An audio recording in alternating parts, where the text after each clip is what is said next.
A traição do meu marido me jogou na rua sem um centavo no bolso. Foi exatamente nessa época que, por um acaso do destino, um anúncio misterioso caiu nas minhas mãos. Um magnata rico procurava uma mulher para morar em sua casa e atuar como mãe de aluguel e cuidadora de uma criança.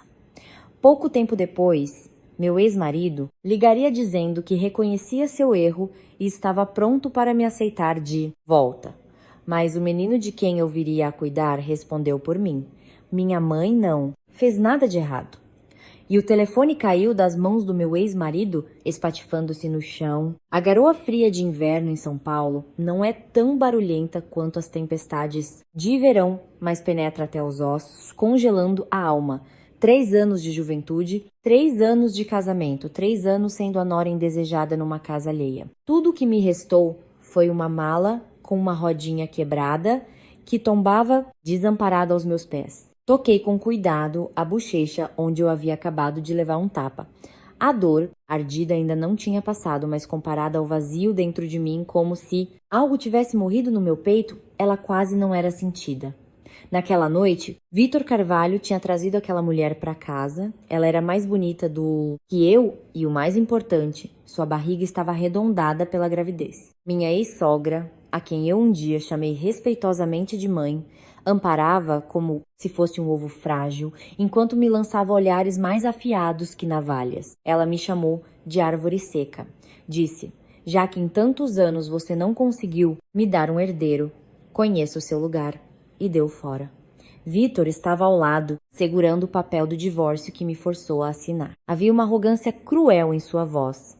Já assinou, agora a rua. Precisamos de espaço para Lúcia. E nem pense que aquele dinheiro na conta conjunta é seu. Considere como uma compensação pelos anos da minha juventude que você desperdiçou. Descontando os gastos para te sustentar nesses 3 anos, estamos quites. Saia só com a roupa do corpo. Será que a crueldade de um homem cujo amor se apagou pode ser tão monstruosa? Dei um sorriso fraco. Já não havia lágrimas. Todas tinham sido choradas nas longas noites de espera, quando ele voltava para casa bêbado, impregnado com o perfume de outras mulheres. Toda vez eu pegava a mala e a arrastava até a porta. O barulho das rodinhas no concreto soava como o rachar do meu coração partido. O vento sul cortava sem piedade. Eu me encolhi dentro do meu casaco fino. Não tinha comido nada o dia todo e meu estômago roncava em protesto.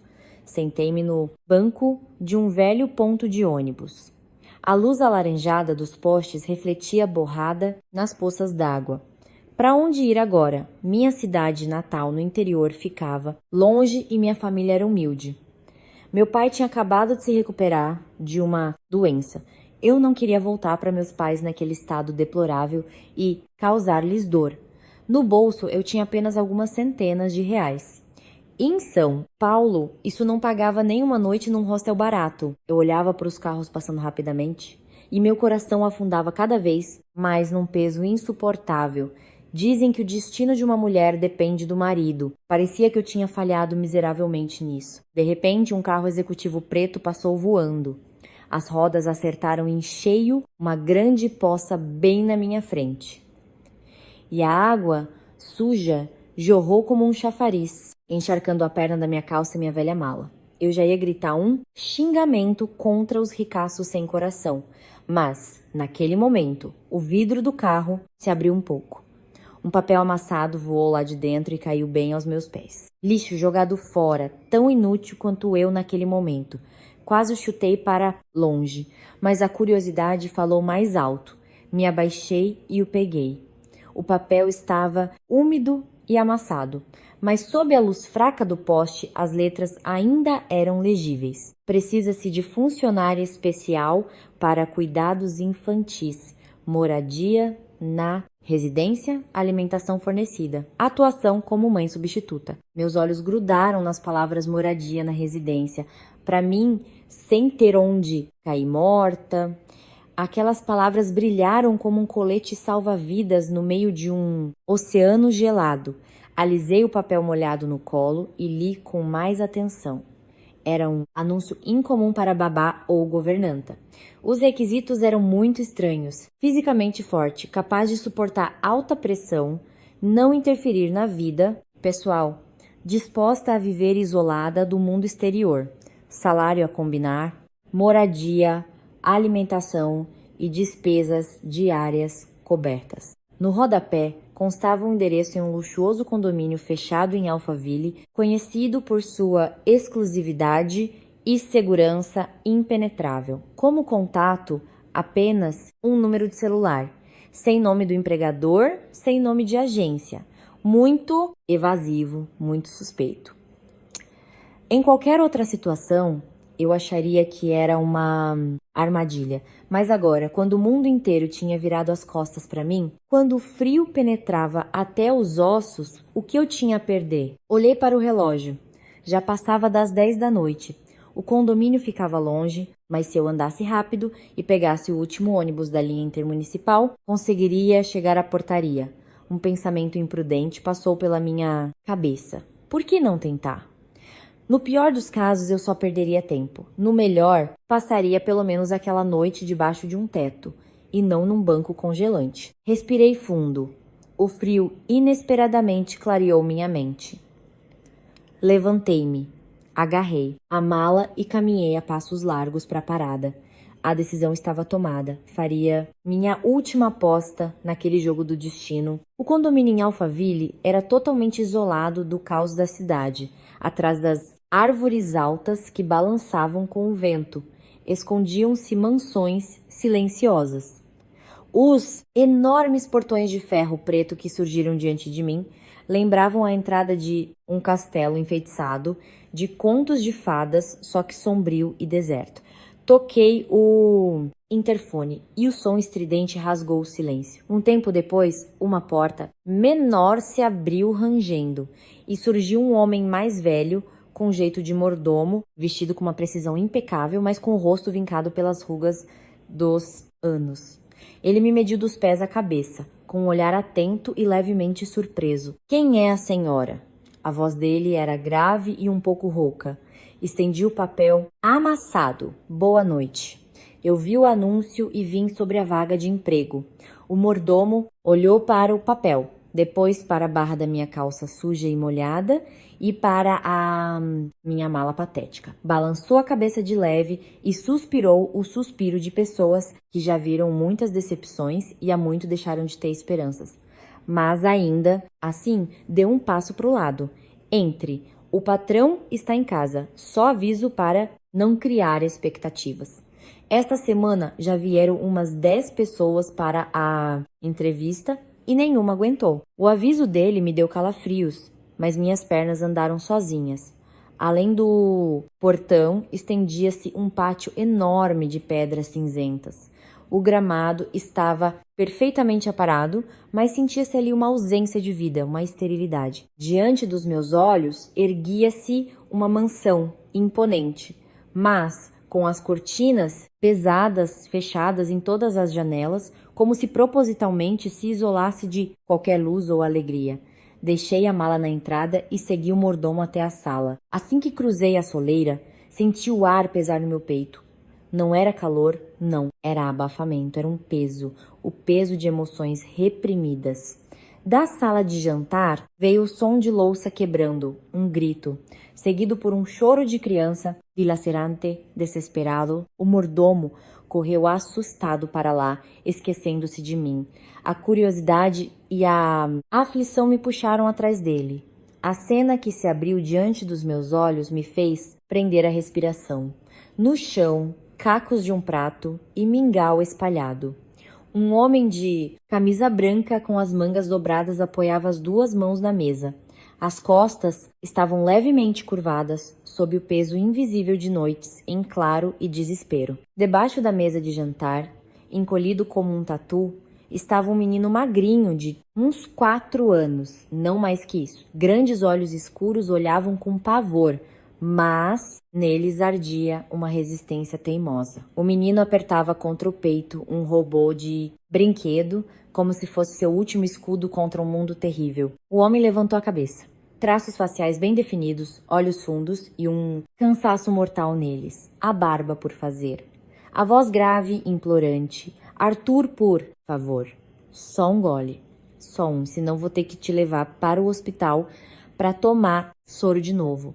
O menino soluçou e gritou com a voz rouca: "Não vou! Papai é mentiroso! Sai de perto de mim!" O homem, que aparentemente se chamava Diego Lacerda, fechou os olhos, tentando conter uma onda de raiva. Esfregou a ponte do nariz com uma careta de dor.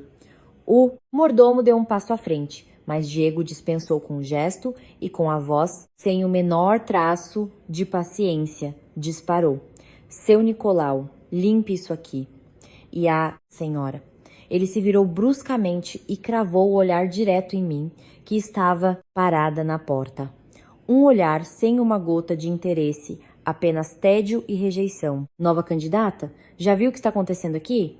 Não precisamos de babá. Pode ir para casa. Seu Nicolau vai te dar o dinheiro da passagem." As palavras dele caíram como água gelada. Sem cumprimento, sem chance de me explicar, simplesmente enxotada. Olhei para o meu casaco sujo, depois para a criança debaixo da mesa, para aquele olhar desesperado que lembrava dolorosamente o meu próprio olhar naquelas longas noites de solidão, quando você espera calor e ele não vem. E o que me esperava fora daqueles portões? Voltar a congelar no ponto de ônibus. O orgulho subiu como uma onda. Eu queria dar meia volta e ir embora. Mas o olhar do menino me segurou, me pregou no chão. Fechei os punhos, engoli a dor e encontrei coragem. Se eu for embora agora, seu filho vai continuar sem comer um único pedaço. O senhor já tentou com 10 pessoas. Me dê 5 minutos. Se nesse tempo ele não comer, eu saio por conta própria. Não aceito 1 centavo para passagem. Diego Lacerda levantou uma sobrancelha, surpreso. Provavelmente nenhuma candidata, muito menos uma tão apagada e mal vestida, jamais tinha tentado negociar com ele. Ele estreitou os olhos, me medindo devagar de cima a baixo, as botas gastas, o rosto sem maquiagem, mas o fogo teimoso nos olhos. Finalmente, levantou as mãos e deu um passo para trás.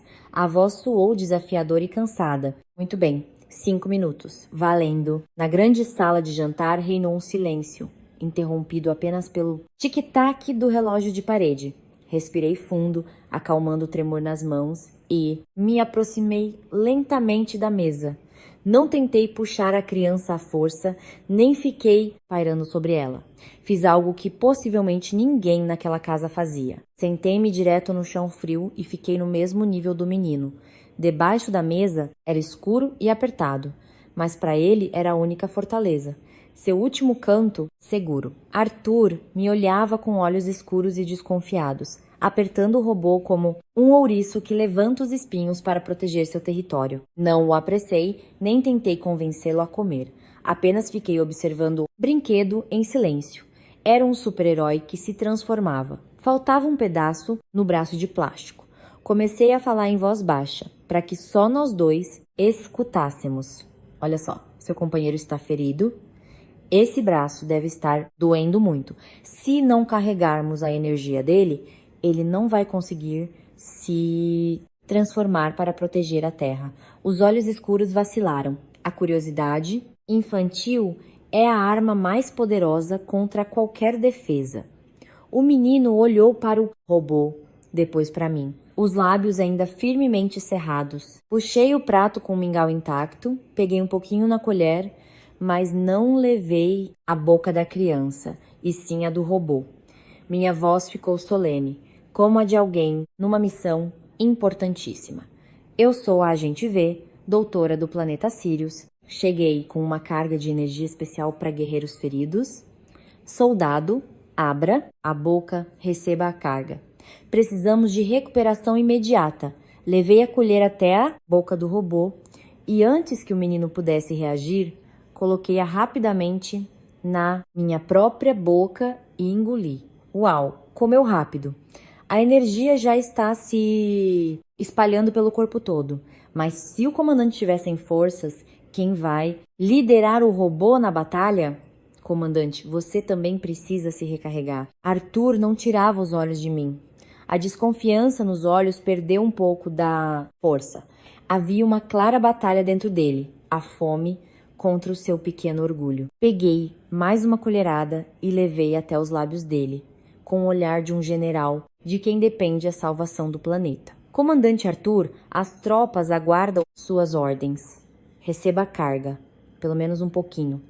E o milagre aconteceu. A boquinha firmemente fechada se abriu devagar. Arthur aceitou acolher hesitando e engoliu. Não gritei de alegria, nem comecei a elogiá-lo exageradamente. Apenas sorri com confiança e peguei a segunda colherada, depois a terceira. Cada gole se transformava num episódio de uma pequena saga espacial, inventada ali mesmo, na hora. Diego estava parado na porta, observando tudo. Eu não olhava para ele, mas sentia como o olhar dele mudava de frieza e indiferença para surpresa e uma leve confusão. Ele claramente não esperava que aquela mulher insignificante conseguisse convencer o seu teimoso filho com uma historinha tão simples. Os 5 minutos acabaram. O mingau estava pela metade. Arthur, de repente, colocou a mãozinha na barriga e balançou a cabeça. Pronto, comandante carregado. Eu não insisti. Limpei a boca dele com cuidado e disse, muito séria, entendido, missão cumprida. Comandante, descanse. Levantei-me, minhas pernas formigavam e quase perdi o equilíbrio. Virei-me para Diego Lacerda. Ele estava com os braços cruzados, a expressão impenetrável. Bati a poeira da calça e disse tranquilamente, seu filho comeu, não tudo, mas o suficiente para evitar o soro no hospital. Cumpri a condição, com licença vou me retirar. Caminhei em direção à minha mala, mas a voz grave me parou. Espere. Diego se aproximou. Ele cheirava a sândalo, um perfume que se sobressaía a tudo na sala. Qual é o seu nome? Levantei a cabeça. Valéria. Valéria. Silva. Valéria Silva, ele repetiu baixinho. O olhar calculista de homem de negócio substituiu a rejeição de antes. Certo. Tá contratada. Período de experiência. 1 mês. Salário, R$20.000. Moradia e alimentação inclusas. Der resultado, terá bônus. Seu Nicolau vai preparar o seu quarto. R$20.000. Para mim, naquele momento, era uma quantia quase inacreditável. O suficiente para sair das dívidas e começar de novo. Eu ainda nem tinha tido tempo de agradecer quando o celular no meu bolso vibrou. Na tela, Vitor Carvalho. A mensagem foi curta, mas afiada como uma faca. Nem pense em chorar e implorar para voltar. Eu e minha mãe já trocamos as fechaduras. Dei um sorriso amargo. Desliguei a tela e olhei para Diego. Eu agradeço. Farei o possível para merecer a confiança. Os primeiros dias na mansão em Alphaville não foram perfeitos. A rendição de Arthur no primeiro dia havia sido uma fraqueza momentânea, ou talvez ele estivesse com muita fome mesmo. No dia seguinte, no almoço, a guerra recomeçou. O menino estava sentado em seu cadeirão, batendo a colher na mesa e gritando a plenos pulmões. Não vou comer legumes. Veneno de monstro. Não vou. Ele agitou os braços e derrubou o prato de arroz e o potinho de legumes no chão. Tudo se espalhou. Grãos brancos, pedaços verdes, um caos completo. Diego Lacerda estava sentado na cabeceira da mesa, com um rosto de pedra. Largou o garfo, conteve um grito que estava preso na garganta e apenas suspirou, cansado e sem esperanças. Durão e bem-sucedido fora dos muros da mansão. Diante do filhinho pequeno, ele era completamente impotente. Então ele olhou para mim. Bom, mostre do que é capaz. Eu não corri para limpar e não dei bronca em Arthur. Crianças com nervos abalados e mimadas, com teimosia, agem assim. Quanto mais você pressiona, maior é a resistência. Eu sabia disso. Fui até a cozinha. Lá estava cochilando o Golden, retriever da casa, chamado Carvão, um nome que seu Nicolau escolheu ironizando a pelagem dourada e luxuosa do cachorro. O cão era bonachão e um comilão terrível. Peguei uma tigela de inox limpa, coloquei uma mistura de carne, legumes e arroz, e chamando o Carvão, voltei para a sala de jantar. Ao ver o cachorro grande, Arthur arregalou os olhos e parou de bater a colher. Coloquei a tigela do Carvão, um pouco afastada do cadeirão e um novo prato na frente do menino. Cocei a orelha do Carvão e anunciei alto: Oi, Carvão! Hoje temos uma competição. Quem comer mais rápido e fizer menos sujeira ganha a medalha de campeão. O perdedor. Lancei um olhar astuto para Arthur. O perdedor fica sem comida, porque o Carvão é um esfomeado e vai raspar tudo sozinho. Arthur olhou de soslaio pro cachorro, depois pro próprio prato. Carvão já estava com o focinho na tigela, salivando de impaciência. Preparar, apontar, já! Gritei. O cachorro devorou a comida num instante. Arthur, não querendo perder, agarrou a colher e começou a comer apressado, com vontade, sem tempo, para separar os legumes. O prato de Arthur ficou vazio quase ao mesmo tempo que a tigela do Carvão. Incrível. Comecei a bater palmas. Temos 2 campeões, mas o Arthur não derrubou nenhum grãozinho, então ele venceu. O menino de repente riu.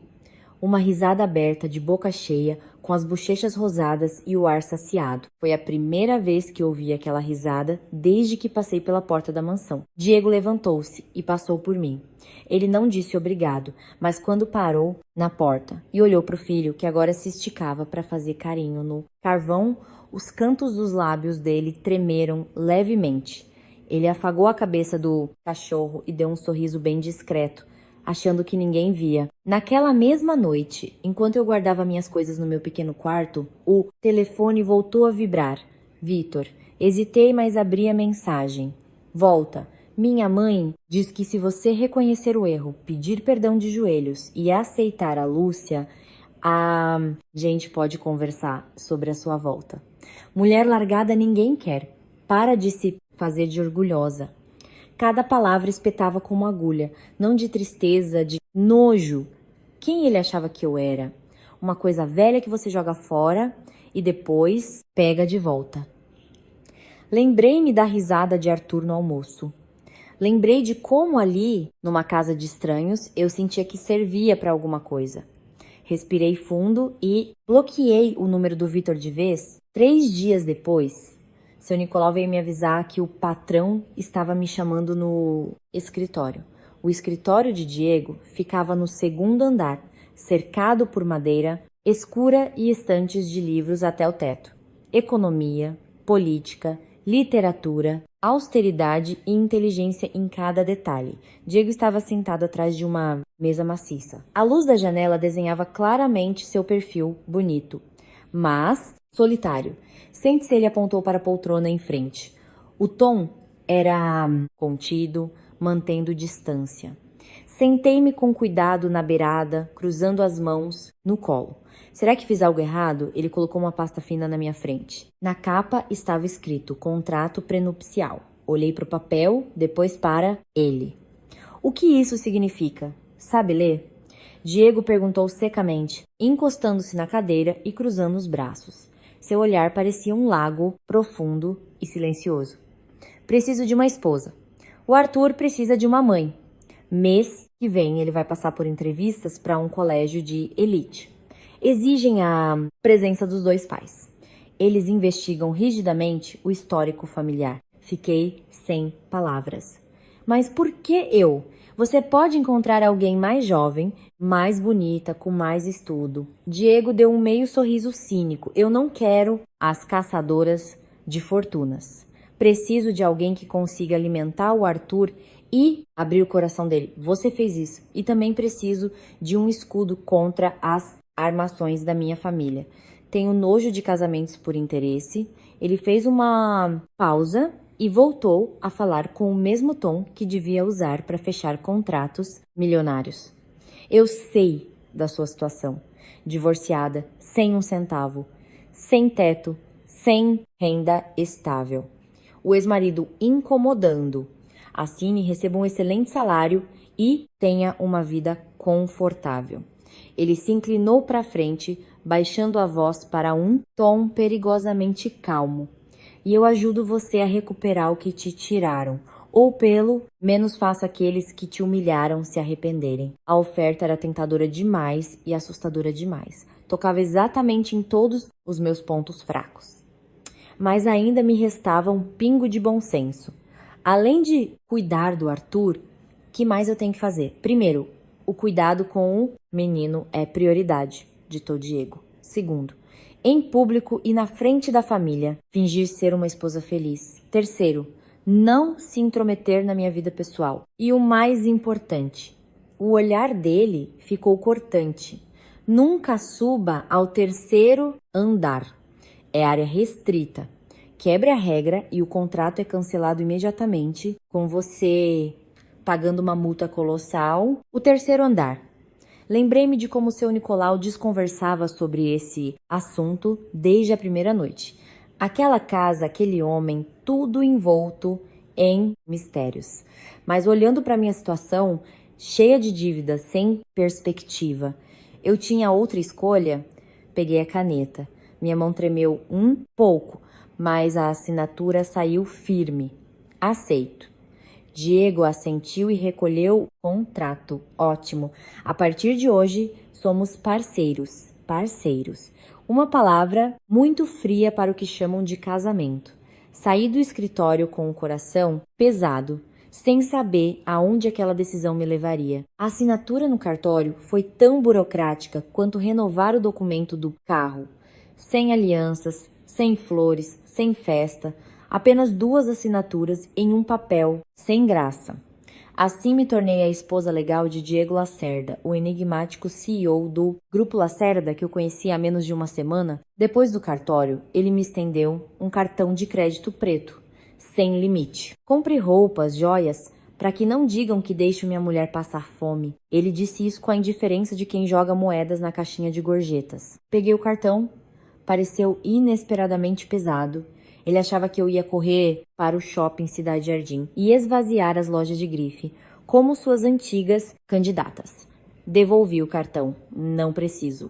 Roupas limpas e arrumadas são suficientes. Não estou acostumada a usar o que não conquistei. Diego franziu a testa. Meu desprezo o surpreendeu. Não gosta de dinheiro ou está fingindo? Eu preciso muito de dinheiro. Olhei direto nos olhos dele. Mas só quero gastar o que eu ganhar. Posso pedir um adiantamento do salário? Para quê? Uma ponta de curiosidade surgiu na voz dele. Para comprar um carro. Diego me olhou com ironia. 3 meses do seu salário não pagam nem o carro mais barato da minha garagem. Quer comprar um carrinho de brinquedo para o Arthur? Um Fiat. Uno usado é o ideal, expliquei com calma. Para levar o Arthur para a escola e passear. O menino precisa de ar puro e experiências reais, não dessa mansão gelada. Moto é perigoso, carro de luxo chama muita atenção. Um carro modesto tá de bom tamanho. Diego ficou em silêncio, me observando. Provavelmente não esperava que o bem-estar do filho alheio fosse mais importante para mim do que meu próprio conforto. Ele tamborilou os dedos no volante por um instante. Como quiser. À tarde, manda o financeiro transferir o dinheiro. Naquele mesmo dia, no fim da tarde, achei um Fiat Uno Mille, bege usado por 25 mil reais. Completei com o resto das minhas economias e comprei. Quando entrei no pátio da mansão, o carro parecia um patinho feio perdido num bando de cisnes no meio dos Mercedes e Porsches cintilantes. Diego estava na sacada do segundo andar com uma taça de vinho, olhando lá para baixo, primeiro para o carro, depois para mim que limpava o para-brisa com dedicação. Não disse nada, só levantou de leve o canto da boca. E no seu olhar não havia mais ironia, mas sim contemplação. Eu entendi. A vida como esposa oficial no papel havia começado com aquele carrinho surrado, aquele homem misterioso e uma nova página. O velho Uno pulava em cada buraco, mas para mim esse barulho era a música da liberdade. Naquele domingo, como Arthur não tinha aula, decidi levar-lo ao supermercado para comprar tintas e lápis de cor. Já fazia mais de uma semana que eu havia me tornado a mãe oficial no papel. O menino estava se soltando aos poucos. Arthur ia no banco do carona, ainda apertando o robô contra o peito. Mas os olhinhos pretos devoravam a rua movimentada pela janela. O Carrefour estava lotado. Eu segurava a mão de Arthur com firmeza. Ele via aquilo pela primeira vez e olhava maravilhado para todos os lados, apontando para as prateleiras coloridas. Tia Val, isso come? E por que os peixinhos ficam num aquário tão pequenininho? Eu explicava tudo com paciência e me sentia uma verdadeira mãe, descobrindo o mundo junto com a criança. Paramos na seção de papelaria. Eu estava escolhendo lápis quando ouvi uma voz que eu nunca esqueceria. A voz dos meus pesadelos. Isso vai ser fofo para o nosso bebê. Meu corpo congelou. Meus dedos apertaram a caixa de lápis sozinhos. Virei-me devagar. Um pouco mais à frente estava Vitor Carvalho vestindo um terno alinhado, relógio caro, com uma cara de babão, voltada para a barriga redonda da mulher ao lado, a tal nova e feliz esposa, por quem fui jogada no frio. A ironia cruel do destino. Eu queria pegar o Arthur e fugir, mas minhas pernas pareciam cravadas no chão. Vitor levantou a cabeça. Nossos olhares se cruzaram. O sorriso desapareceu do rosto dele. Uma surpresa rápida passou, seguida de desprezo e deboche. Ele sussurrou algo para a mulher e caminhou lentamente na minha direção. Olha só, quem está aqui? Minha ex-esposinha que virou empregada na casa dos outros. Ele olhou para o Arthur, depois para as minhas roupas simples. Tá difícil, né? Vi aquela sua lata velha no estacionamento. Deu até pena. Respirei fundo, tentando manter a calma por causa da criança. Como eu vivo não é da sua conta. Deixe-me passar. Mas Vitor não ia desperdiçar a chance de me humilhar em público. Bloqueou o caminho. Ah, não é assim. Vivemos 3 anos juntos. Olho pra você e meu coração até sangra de pena. Olha, vamos fazer o seguinte. Vai trabalhar de babá pro nosso bebê. Você já tá acostumada a cuidar de filho dos outros, já que filho seu você nunca ia ter mesmo. Cada palavra era sal na ferida. Ele pisou na minha pobreza e no ponto que mais doía. Os filhos que eu nunca tive. O sangue ferveu. Apertei a mão de Arthur e segurei a vontade de dar um tapa nele com o resto das minhas forças. Cala a boca ou chamo a segurança. A esposa do Vitor chegou perto, empinando a barriga, fazendo cara de nojo. Chega, amor, vamos embora. Não quero respirar o mesmo ar que essa gentalha. Faz mal pro bebê. Vitor estufou o peito e estendeu a mão em direção ao meu ombro. Sai da frente, que a minha mulher quer passar. Nesse exato segundo, uma pequena sombra disparou de trás de mim. Arthur, o menino que tinha ficado em silêncio, observando tudo, soltou um grito forte, correu e cravou os dentes na mão estendida de Vitor. Era uma criança de 4 anos, mas a mordida não foi brincadeira. Toda a sua indignação e instinto de defesa se concentraram naquele movimento. Vitor urrou de dor e puxou o braço. As marcas dos dentes ficaram marcadas no pulso. Apareceu sangue. Arthur se colocou na minha frente, abrindo os bracinhos, um pequeno defensor eriçado contra um inimigo enorme. Não mexe na minha mãe. Minha mãe não é pregada. Você é um homem mau. O supermercado ficou em silêncio. Todo mundo olhava para nós e eu fiquei paralisada. Arthur me chamou de mãe. Não tia Val, não babá. Mãe. Aquela palavra, dita por uma criança, sem nenhuma gota do meu sangue, numa situação tão absurda e amarga, encheu meu coração até transbordar. Vitor, segurando a mão ferida, ficou vermelho de raiva e vergonha. Levantou a mão para bater no Arthur. Seu, molequezinho do inferno, quem te ensinou a morder os outros? Mas dessa vez eu não fiquei calada. Entrei na frente do Arthur, ergui a postura e olhei nos olhos do Vitor de um jeito que minha voz ecoou pelo corredor inteiro. Tente encostar nele. Isso aqui tá cheio de câmeras. Você vai mesmo bater numa criança na frente de todo mundo? As pessoas em volta começaram a sussurrar. Que absurdo, arrumando briga com criança. Gente sem noção. Vitor olhou em volta, dezenas de olhares de condenação. A esposa puxava a manga dele. Ele rosnou.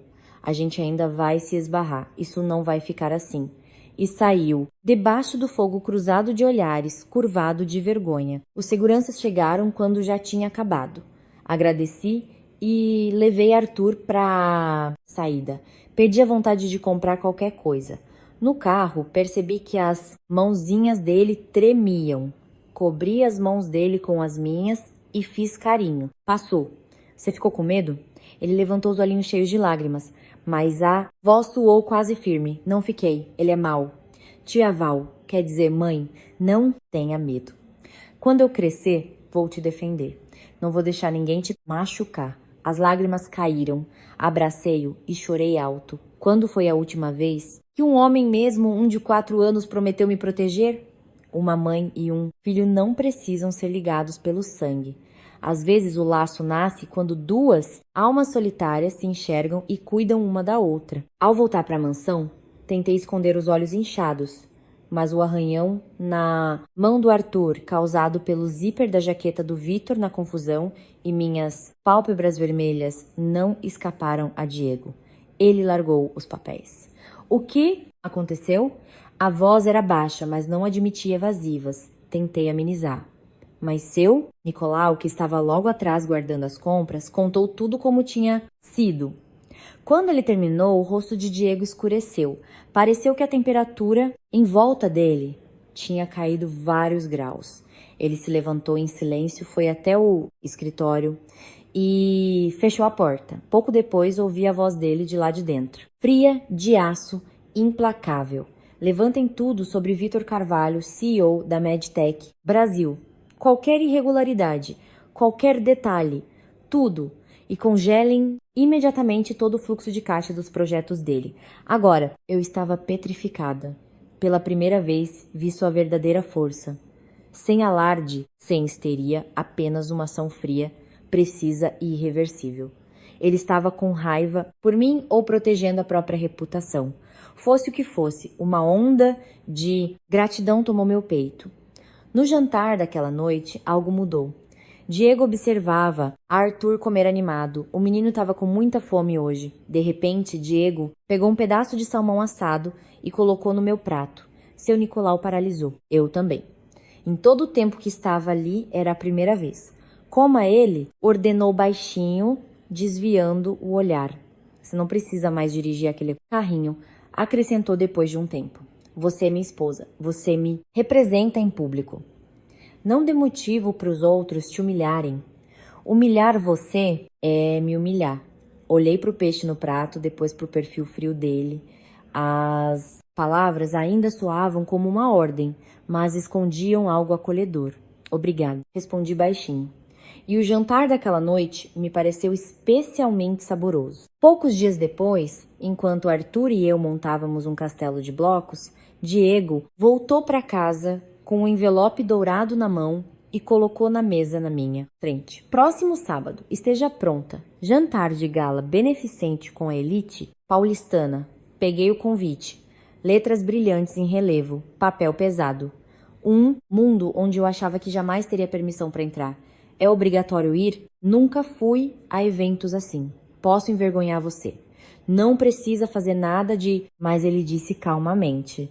Só fique do meu lado, sorria e fale pouco. Do resto, eu cuido. É uma boa oportunidade para acabar com os boatos de que minha vida pessoal é uma bagunça. Notando meu olhar hesitante para minhas próprias roupas, ele pegou o celular e discou. Joana, vem amanhã à tarde com a equipe. Preciso que transformem a minha esposa na mulher mais elegante de São Paulo, mas com classe. No dia seguinte, a mansão virou um pequeno ateliê. Os estilistas trouxeram vestidos de festa, caixas de joias, arsenais de maquiagem. Me rodaram, mediram, arrumaram meu cabelo, me maquiaram. Quando finalmente abriram a cortina, olhei no espelho e não me reconheci. Cabelo preso num penteado alto, mostrando o pescoço. O vestido de veludo azul marinho abraçava o corpo com elegância. O rosto era o meu, mas diferente. Arthur entrou correndo e parou com a boca aberta. Deixou o robô cair. Uau! A mãe tá parecendo uma princesa de verdade. Diego estava na porta, com as mãos nos bolsos, me olhando devagar. Por uma fração de segundo, vi em seus olhos algo parecido com admiração. Ele levantou de leve o canto da boca. nada mal. Para mim, aquele olhar e aquelas 2 palavras valeram mais que qualquer elogio. Olhei para o espelho e disse a mim mesma: você dá conta, Valéria. Você não é uma mulher jogada fora. Você é a esposa de Diego Lacerda, o dono do grupo Lacerda. Naquela noite, o hotel luxuoso em São Paulo brilhava como um diamante gigante no centro da cidade. Carros importados e limusines formavam fila na entrada principal. Eu estava sentada no banco de couro do carro de Diego e, sem perceber, apertava o tecido do vestido de veludo. Quantas vezes me acalmei na frente do espelho, mas quando vi aquele mundo de luxo de perto, meu coração acelerou. Diego estava sentado ao lado, imperturbável, como se tivesse nascido no meio de todo aquele brilho. Ele se virou para mim. Não fique nervosa, só fique do meu lado e sorria. Todas essas pessoas são apenas vendedores de terno caro. O carro parou. O manobrista abriu a porta. Diego saiu primeiro, abotoou o paletó e me ofereceu a mão. Respirei fundo e segurei a mão dele. Os flashes dos fotógrafos dispararam. Vozes ao redor. Olha, Lacerda, e tem uma mulher com ele. Nunca vi antes. Quem é? Atriz. Mantive a postura reta, o rosto sereno, andando ao lado dele, como a estilista me ensinou. Diego circulava pelo salão, cumprimentando conhecidos, trocando 2 ou 3 palavras. Cheiros de perfumes importados, vinho caro e música ao vivo se misturavam numa atmosfera pesada, porém fascinante. No fundo do salão, vi uma figura familiar. Vitor Carvalho, de terno engomado, cabelo cheio de gel, sorriso falso e uma taça de champanhe na mão. Ele estava adulando um senhor mais velho e em busca de contatos. Sem a esposa grávida, o que era óbvio, para esses assuntos ela só a atrapalharia. Vitor vinha na nossa direção, ainda não tinha visto meu rosto. Diego se inclinou perto do meu ouvido. Parece que seu inimigo tá chegando. Pronta? Antes que eu pudesse responder, Vitor já estava na nossa frente. Ele só tinha olhos para Diego. Deu um aceno respeitoso e estendeu um cartão de visitas com as 2 mãos. Diego Lacerda, que honra conhecer-lo pessoalmente. Sou Vitor Carvalho, da Meditech Brasil. Admiro muito o seu trabalho. Poderia me conceder 1 minuto da sua atenção? Diego não pegou o cartão. Manteve uma mão no bolso e a outra nas minhas costas. Olhou para Vitor com superioridade. Meditech Brasil. Já ouvi falar. Dizem que você é um ótimo negociador. Vitor abriu um sorriso largo. Imagina, bondade sua. A reputação e a ética da empresa sempre vêm em primeiro lugar. É mesmo? Diego fez uma pausa dramática e me virou suavemente para a luz. Engraçado. Como um homem tão ético consegue pisotear a dignidade de pessoas do próprio convívio? Vitor levantou o olhar e petrificou. Ele piscava, chacoalhava a cabeça, olhando paralisado. Aquela mulher elegante de veludo azul marinho, penteado fino e olhar calmo. Era Valéria. A mesma Valéria que ele havia expulsado na garoa de inverno com as botas gastas. Val. Valéria, ele espremeu o nome como se queimasse a garganta.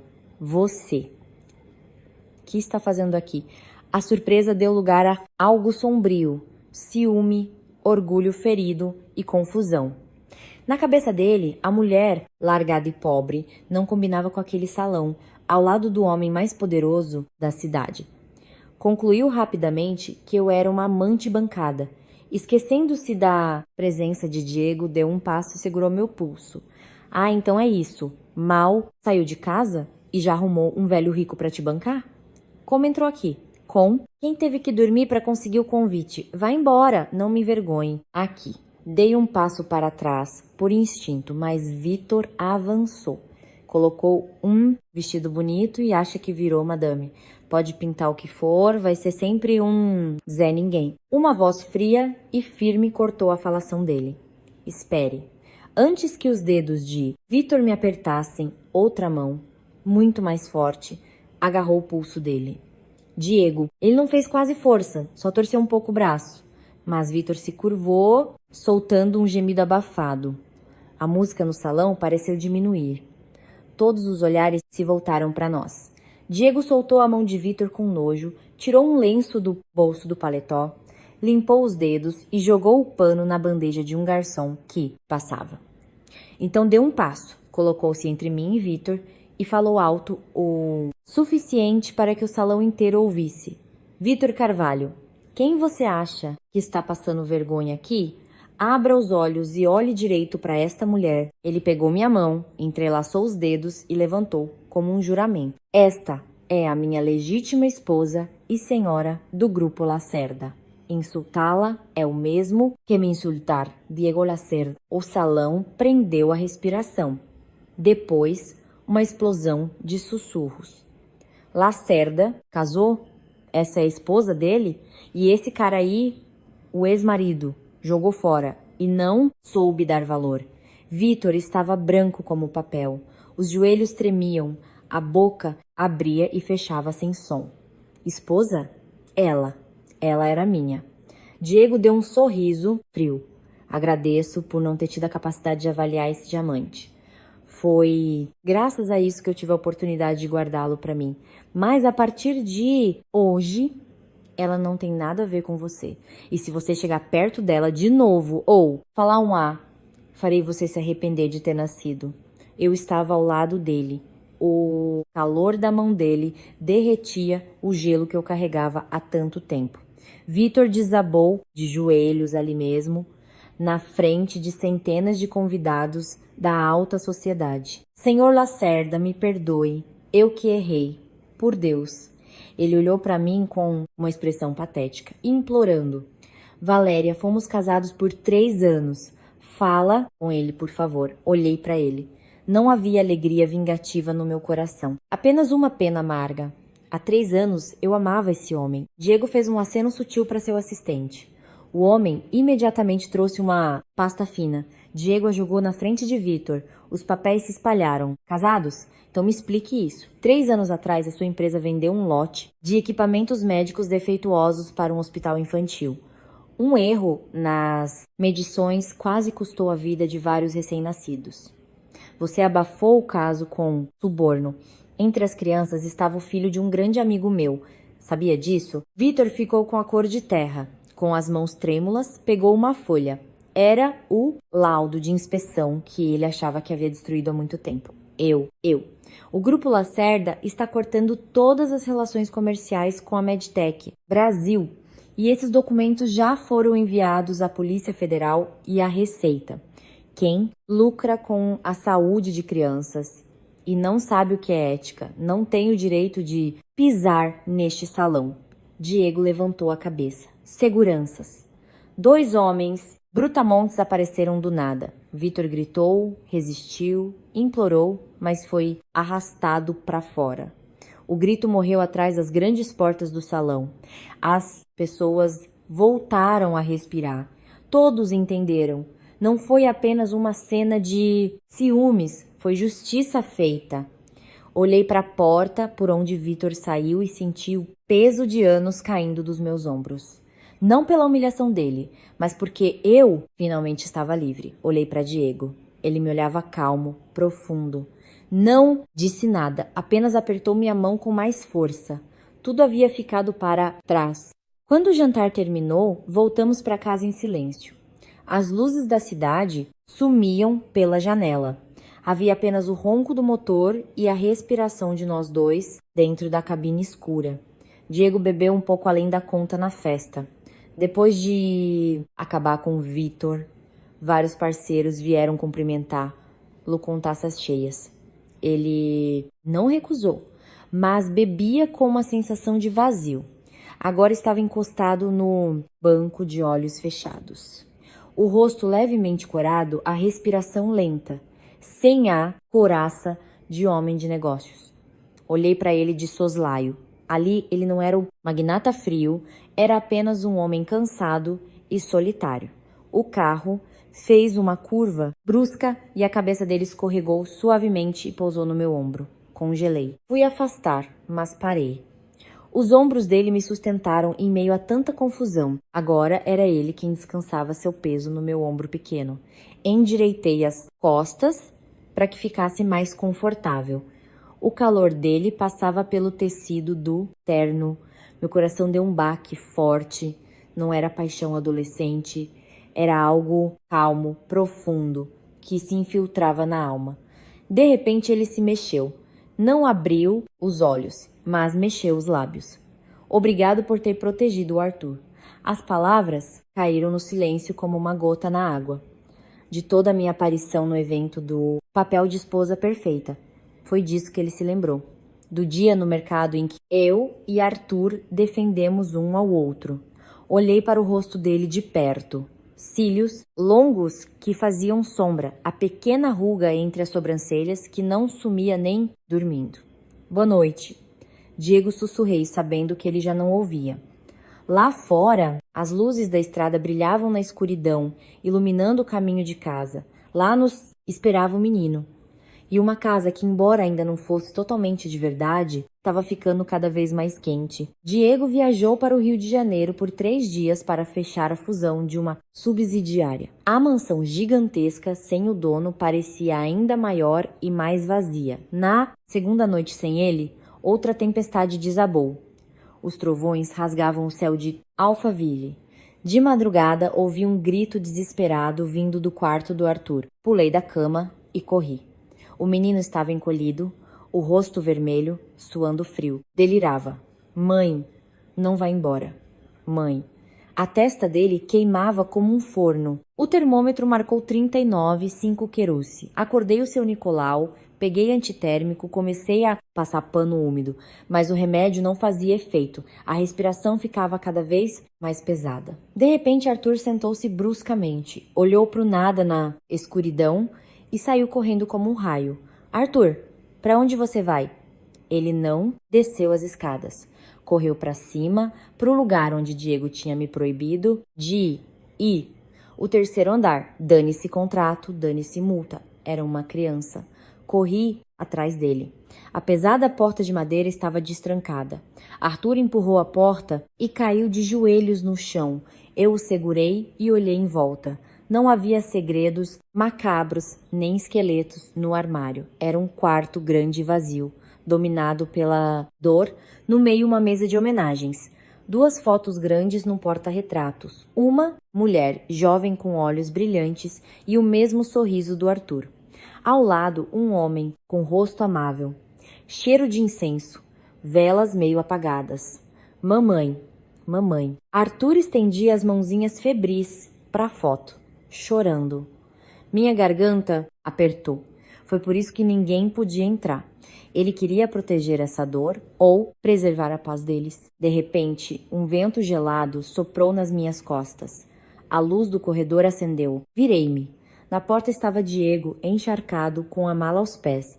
Tinha voltado antes do prazo. No rosto dele não havia calma nem frieza corporativa.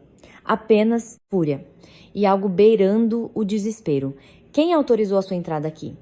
A voz dele engoliu o barulho da chuva lá fora. Ele correu, arrancou Arthur dos meus braços, me agarrou pelo pulso e me arrastou para fora. A porta bateu com estrondo, separando Arthur da foto de sua mãe. Na hora seguinte, a mansão virou um caos. Chamamos o médico, deram uma injeção. Arthur finalmente caiu num sono pesado e reparador. Só então o ar na casa ficou denso, como antes da tempestade. Diego estava sentado na beirada da cama do menino, segurando a mãozinha dele.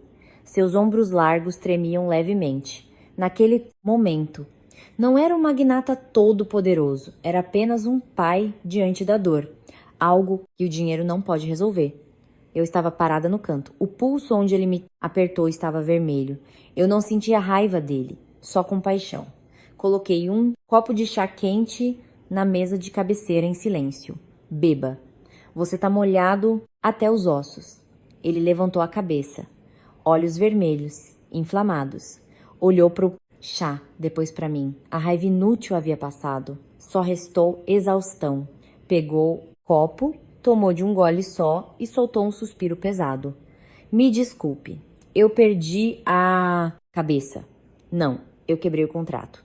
Mas aquela mulher na foto, Diego ficou calado por um longo tempo, olhando para o nada. É a minha irmã Tatiana.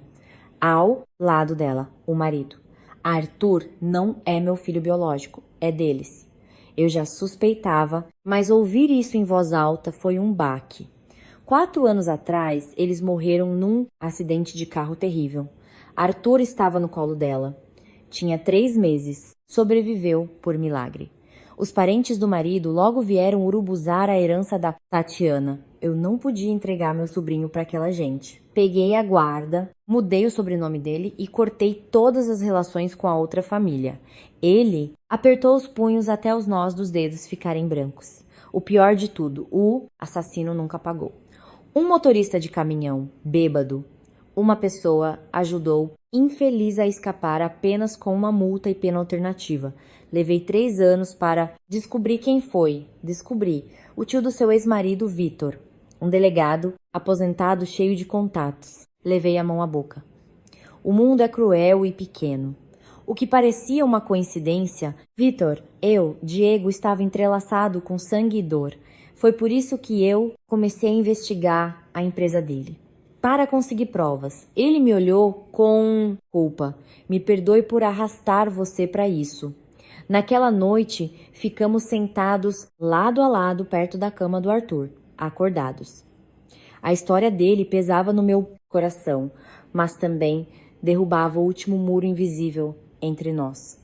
Tomei coragem. Sabe, pouco depois de casar com Vitor, eu engravidei. Mas, por causa da pressão da minha ex-sogra e dos sacrifícios infinitos por aquela família, eu perdi o bebê num aborto espontâneo. Quando eu estava no hospital, com o corpo e a alma destroçados, Vitor não me deu conforto. Disse que a culpa era minha. As lágrimas escorreram pelo meu rosto, as mesmas que escondi por anos. Eu entendo o que é ver alguém que você ama sofrer e lutar sozinho, sem poder fazer nada. Diego esticou a mão e secou com cuidado a lágrima do meu rosto. Os dedos dele eram um pouco ásperos, mas surpreendentemente quentes. Nós dois somos pedaços quebrados. 2 cacos que o destino juntou na mesma correnteza. Ele olhou no fundo dos meus olhos pela primeira vez sem máscaras. Valéria, quero rescindir o nosso contrato. Não para terminar, mas para começar de novo. Não quero que você seja uma esposa só no papel. Quero que você seja a verdadeira mãe do Arthur, para curarmos essas feridas juntos e formarmos uma família de verdade. Você aceita? Meu coração apertou, depois relaxou. Sem velas, sem rosas, sem anéis de diamante.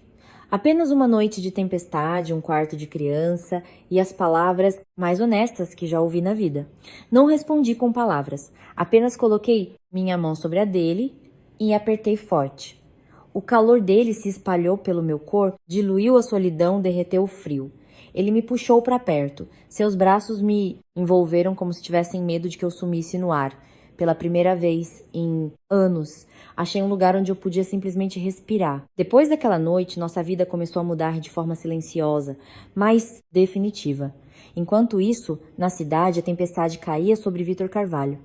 A falência da Medtech Brasil estampava os jornais de economia. Fraudes, contrabando de equipamentos com defeito, sonegação de impostos, propina. Tudo veio à tona. Os bancos exigiram o pagamento imediato das dívidas. Os bens foram confiscados. Aquela casa, de onde ele me expulsou debaixo de chuva, agora estava lacrada pela justiça. E o pior golpe para Vitor. Sua adorável esposa grávida sumiu na mesma noite em que a falência vazou, levando o último dinheiro vivo e as joias que ele havia escondido. Descobriu-se que a gravidez era falsa. Ela o enganara desde o começo, pelo dinheiro, pelo status. Quando o navio começou a afundar, o rato foi o primeiro a pular. A mãe do Vitor, aquela que me chamou de árvore seca, ao descobrir que a nora fugiu e o filho estava atolado em dívidas e num processo criminal, teve um derrame fulminante na porta do fórum. Ficou com metade do corpo paralisada, a boca torta. Não falava mais, apenas gemia numa cama de hospital do SUS, engasgada com lágrimas tardias. De um executivo de sucesso, Vitor virou um homem sem teto, sem dinheiro, com uma montanha de dívidas e uma mãe doente. Eu lia as notícias sentada no sofá. Meu coração não dizia nada, nem deboche, nem pena. Apenas uma compreensão silenciosa e quase apática. A justiça havia sido feita. Fechei o notebook e olhei pela janela. Lá fora, Arthur corria atrás de uma borboleta no jardim. Paz, esse era o verdadeiro luxo.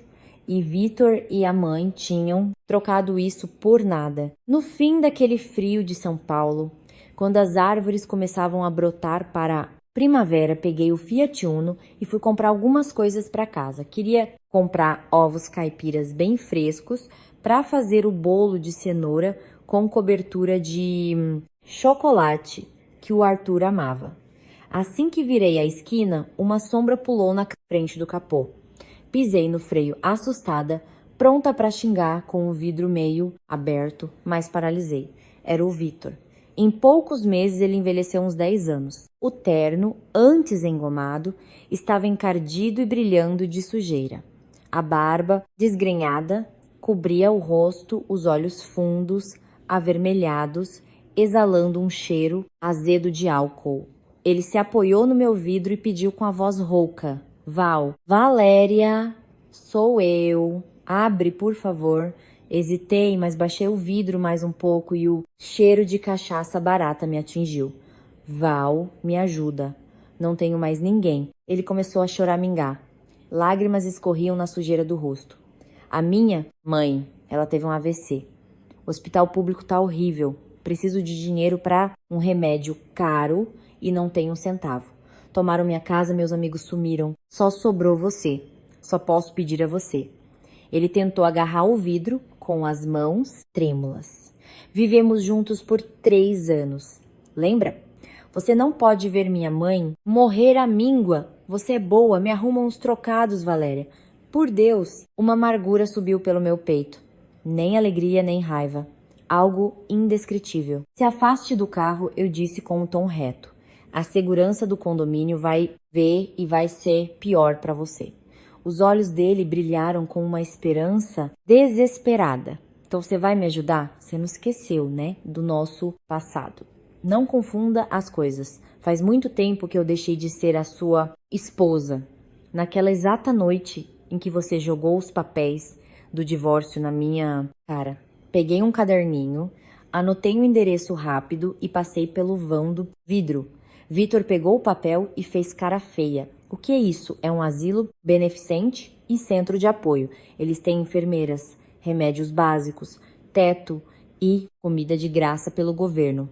Pro estado em que a sua mãe tá agora, é o melhor lugar. Você acha que nesse estado em que você consegue cuidar dela, mas você tá rica? Seu marido é bilionário. Vai mixar mixaria comigo? Se eu der o dinheiro na sua mão, você vai beber tudo. Esse endereço é a última bondade que eu faço em relação à sua mãe. Do resto, se vire você mesmo. Levantei o vidro e acelerei. Pelo retrovisor, a figura dele ia diminuindo até virar um ponto escuro, como um trapo velho esquecido na beira da estrada. Parecia que a página sobre Vitor tinha virado para sempre, mas a verdadeira tempestade viria de onde eu menos esperava. Num fim de tarde, enquanto eu preparava o jantar, o telefone fixo da mansão tocou, barulhento e exigente. 10 milhões de reais. Em notas velhas e usadas, sem marcação, traga para o galpão abandonado na Zona Leste, Galeria 3, em 2 horas. Quem é? Aquele que tá com o herdeiro do Grupo Lacerda. A criança tá comigo. Se ligar para a polícia ou atrasar, você sabe o que acontece. O prato escorregou da minha mão e estilhaçou no chão. Arthur foi sequestrado, mas o Diego tinha ido buscá-lo na escola. Disquei o número do celular de Diego. Chamou muito tempo. Depois ele mesmo retornou, ofegante. Valéria, você tá em casa? Levaram Arthur. Eu desci na farmácia para comprar um remédio por 5 minutos. Quando voltei, o vidro do carro estava quebrado. O menino sumiu. Acabei de receber uma ligação. Querem 10 milhões. Galpão na Zona Leste. Entendido. Fique em casa. Tranque tudo. Tô indo. Sentei no chão. As lágrimas rolavam. Arthur, meu menino! Me veio a imagem de Vitor. Não, ele era covarde demais para isso. Provavelmente era algum dos credores perigosos dele. Gente que não conseguia cobrar a dívida da Medtech decidiu tentar pelo Lacerda, achando que o Arthur fosse filho de sangue do Lacerda e da minha antiga união. Eu não podia ficar ali sentada esperando. Fui para o quarto do Arthur. Uma semana antes, por ele ter ido bem nas aulas, dei de presente um relógio azul com rastreador GPS infantil e mandei não tirar nunca. Abri o aplicativo no meu celular, o pontinho vermelho piscava no mapa e se movia em direção à Zona Leste. O sinal estava vivo. Peguei a chave do Uno velho e saí correndo. O galpão, na área industrial abandonada, estava tomado pelo mato alto e pela escuridão. Apaguei os faróis antes de chegar e me esgueirei pelo muro. O carro, importado de Diego, estava parado atrás de uma parede quebrada, com vários policiais à paisana, discutindo um plano de invasão em sussurros. Eu ia correr até ele, mas de dentro do galpão ouvi o choro do Arthur. Papai, mãe, me ajuda! Eu tô com medo! O bom senso desapareceu. Me encostei na porta de ferro, enferrujada, e espiei pela fresta. A luz era fraca. Arthur estava amarrado numa cadeira de madeira.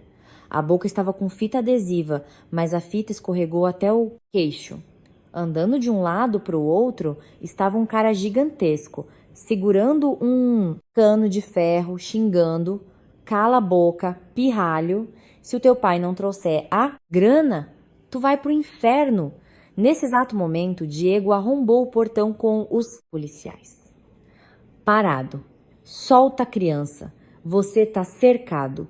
O sequestrador civil, sem saída, agarrou o Arthur pelo colarinho e colocou o cano de ferro perto da cabeça dele. Ninguém se mexe. Um passo e eu acabo com ele. Diego parou, levantou as mãos. A voz dele falhava.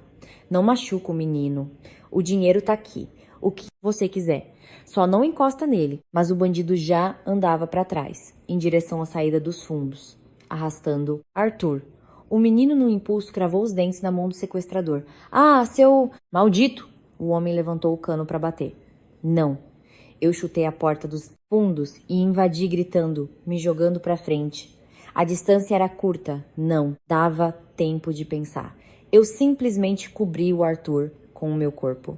O impacto do cano de ferro pesado não acertou a cabeça pequenininha dele, mas sim as minhas costas e o meu ombro. Caí no chão.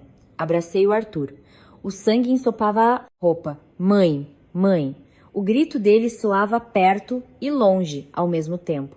Como o sequestrador se distraiu no susto, Diego partiu para cima feito um animal, jogando o homem no chão. Os policiais pularam em cima. O bandido urrava no chão, imobilizado. Diego correu até mim. O rosto dele era da cor de papel. Valéria! Val, olha para mim! Não me dá esse susto! Eu abri os olhos com muita dificuldade. Muito perto estava o rostinho inchado de choro do Arthur. Mamãe, não morre! Por favor, Arthur, tá tudo bem. Que bom que você tá vivo. A escuridão me tomou no calor dos braços de Diego. Quando abri os olhos, a primeira coisa que senti foi o cheiro de álcool. E vi um teto branco de hospital. Minha cabeça explodia, cada movimento era um choque de dor. Gemi baixinho. E imediatamente uma mão quente e trêmula segurou a minha. Valéria, você acordou. Era a voz de Diego. Virei a cabeça. Ele estava sentado ao lado da cama, barba grande, olheiras fundas. Não saiu dali enquanto eu estive apagada. O Arthur. Tá tudo bem. Olha ali dormindo no sofá. Disse que não ia para casa de jeito nenhum até a mãe abrir os olhos. Achei o sofá. Arthur estava encolhido, dormindo agarrado ao robô. Nas bochechas, os rastros secos do choro. Soltei a respiração aliviada. Diego fez carinho no meu cabelo. A voz tremeu. Por que você fez aquilo? Por que se jogou na frente? Eu não pensei, confessei. Arthur é nosso filho. Eu não podia deixar baterem nele. Diego encostou os lábios na minha testa demoradamente e com carinho profundo. Senti uma lágrima salgada dele cair na minha bochecha. Obrigado por estar aqui com a gente. Me perdoa por não ter conseguido proteger você. Eu juro que nunca mais ninguém vai machucar nenhum de vocês dois. Todos os contratos, as formalidades, a frieza, tudo havia sido destruído naquela noite. Restou apenas aquilo: um pai, uma mãe, um filho, uma família. Depois daquele pesadelo, nossa pequena família começou a se curar devagar, mas a cada dia ficava mais forte. Arthur mudou. Com a ajuda da psicóloga e com muito amor da gente, deixou de ser aquela criança arredia e armada. Agora chegava da escola rindo alto, tagarelando e comia tudo que eu cozinhava. Diego também mudou. Diminuiu as viagens, colocou vice-presidentes para cuidar das operações da empresa. Passava a noite montando Lego no tapete ou ficava apenas ouvindo eu ler historinhas para o Arthur dormir. Eu decidi que não queria ser só a dona da casa. Me matriculei num curso de pedagogia, voltei a estudar. Diego me deu total apoio. Faça o que te fizer feliz. Eu não quero uma esposa esperando na janela. Quero que você tenha a sua vida. Nos fins de semana, a gente entrava no velho Fiat Uno Diego no volante e íamos passear no interior ou visitar o orfanato onde eu tinha virado voluntária. Diego não fazia mais questão de ostentar luxo. Ele até gostava de dirigir aquele carrinho humilde. Gostava da simplicidade. Uma noite, enquanto eu estudava meus textos, Diego trouxe uma xícara de chá para mim, me abraçou por trás e encostou o queixo no meu ombro. Val, não acha que essa casa tá meio silenciosa? Silenciosa? Estranhei. O Arthur pula o dia inteiro. O Arthur já tá grande. Ele precisa de um irmãozinho ou uma irmãzinha. O que acha da gente tentar? Fiquei vermelha até a orelha. O médico disse que eu teria muita dificuldade para engravidar de novo. Dificuldade não é impossibilidade. Nós vamos tentar juntos. E se não der certo, eu já sou felizão com você e o Arthur. É o suficiente. Mas se Deus mandar mais um anjinho, a felicidade vai transbordar. E Deus escutou. 2 meses depois percebi os sinais. Enjoo pela manhã, sono, absurdo, uma vontade maluca de comer abacaxi com sal. Comprei um teste na farmácia escondido. No banheiro, sozinha, vi os 2 risquinhos fortes subirem e caí no choro. Entrei na sala com um teste fechado na mão. Diego e Arthur brincavam no chão. Diego, minha voz falhou. Ele levantou a cabeça. Viu minhas lágrimas e pulou de susto. O que houve, Val? Tá sentindo dor? Eu abri a mão. Ele olhou pro bastãozinho. Um silêncio de segundos. De repente, ele deu um grito, me pegou no colo e me rodou no ar. É verdade isso? É. Arthur, você vai ganhar um irmãozinho. O menino arregalou o olho e saiu pulando que nem pipoca pela sala. Uhul! Eu sou o irmão mais velho. Se for menino, eu ensino a montar o robô. E se for menina, ele parou e botou a mão no queixo. Se for menina, eu deixo ela brincar com meus carrinhos. Às vezes Diego me colocava no sofá com o maior cuidado e encostava a orelha na minha barriga, rindo igual menino. Oi, aqui é o papai. Se comporta aí e não judia da sua mãe. Arthur grudava do outro lado. Ô bebê, quando você crescer eu te ensino tudo e vou te defender. Ninguém vai te mexer. A gravidez foi tranquila, recheada do amor absurdo dos meus 2 homens, não me deixando fazer peso nem esquentar a cabeça com nada. Lá pela 20ª semana, fui sozinha fazer a ultrassonografia de rotina porque Diego agarrou numa reunião inevitável. O médico confirmou, é uma menina, tá perfeita, tudo no lugar. Saí radiante e atravessei o grande saguão do Hospital do SUS para pegar um documento. Congelei, apoiado num esfregão de limpeza, vestindo um uniforme azul, manchado de cândida, estava um homem curvado, magro, grisalho e com a pele calejada pela exaustão. Vitor trabalhava como faxineiro daquele hospital público. Quando ele ergueu a cabeça para torcer o esfregão, nossos olhos bateram. Ele me viu bonita, feliz, usando uma roupa boa, a barriga marcando a blusa. O esfregão bateu no balde com um baque seco. Ficamos nos encarando por segundos. Nos olhos dele vi o choque, a vergonha imensa e o arrependimento tardio, amargo, que corroía por dentro. Ele mexeu a boca tentando falar. A mão, cheia de marcas de produtos químicos, subiu na metade do caminho e depois desceu. Ele sacou tudo ali mesmo. Não havia mais o que dizer. Eu não desviei o olhar. Sem zombaria, sem dó. Apenas com a calma de quem já curou a própria alma e deixou o passado no seu lugar.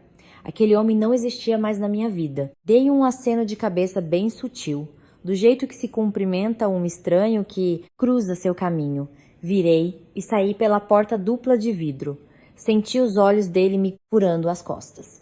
Que ele sofresse seu arrependimento. Eu escolhi perdoar e seguir.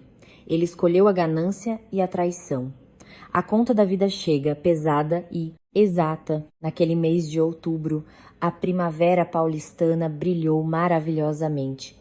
Árvores carregadas, ar limpo, um dia que eu achei que nunca chegaria para mim. De vestido de noiva branco, caminhei por um tapete de pétalas em direção ao homem que me ensinou a amar. Sem ostentação, escolhemos uma capela bucólica num hotel no campo, apenas para a família e meia dúzia de amigos próximos. Eu me olhei no espelho. O vestido de renda branca deixava transparecer o volume da gravidez, dando uma beleza ainda maior. A porta abriu num rompante. Arthur, com suspensório infantil e gravata borboleta, parecia o dono da festa. Mãe, você tá parecendo de cinema. O papai já tá lá na frente suando, anda pra lá e pra cá. Acho que vai ter um treco. Dei uma gargalhada e estendi a mão. Meu pequeno príncipe, é você quem vai entregar a mamãe lá na frente. Mas é claro, é meu. Trabalho oficial, ele ajeitou a gravata. Entramos. As pétalas no chão, o som suave do violino. Lá no final, Diego, com os olhos lacrimejantes, que só eu conseguia ler. Arthur entregou minha mão a ele e avisou bem sério. Papai, toma conta da mãe e da minha irmãzinha. Se fizer ela chorar, eu tiro meu videogame da tomada e não deixo o senhor jogar mais. Os convidados caíram na risada e Diego passou a mão no cabelo do menino. Jurado, pela vida toda. Na troca das alianças, ele tremia. Valéria, obrigado por ter curado o Arthur e a mim. Essa aliança não é promessa de futuro. É a gratidão presente. Eu te amo demais. Eu também. Obrigada pela nossa família.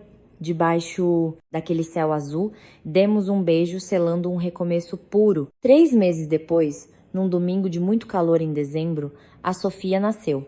A menina era a cara do Diego, os olhões grandes, mas a covinha na bochecha era minha. Quando a enfermeira me entregou aquele pacotinho, o tão famoso Diego Lacerda teve que virar o rosto para a janela, disfarçando o choro de soluçar. Com medo de machucar bebê, ele só esticou o dedo mindinho para perto do berço. A mãozinha minúscula e amassada fechou em torno do dedo dele, com uma força de não largar nunca mais. O laço ali ficou inquebrável. Arthur abraçou o papel de irmão mais velho com honra de estado. Chegava da escola e ia direto cheirar o pescocinho dela. Um dia flagrei ele cochichando. Fica grande logo, Soso. Eu vou montar quebra-cabeça com você. E se alguém da escola mexer contigo, se vê comigo.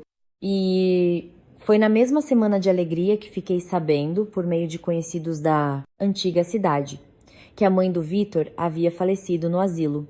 Estava sozinha. Vitor tentava um bico em outra cidade, como peão de obra na hora. Fiquei em silêncio. Sem comemorar, apenas uma lamentação muda por uma mulher que trocou o amor pela arrogância de posses e encerrou a história na maior miséria afetiva.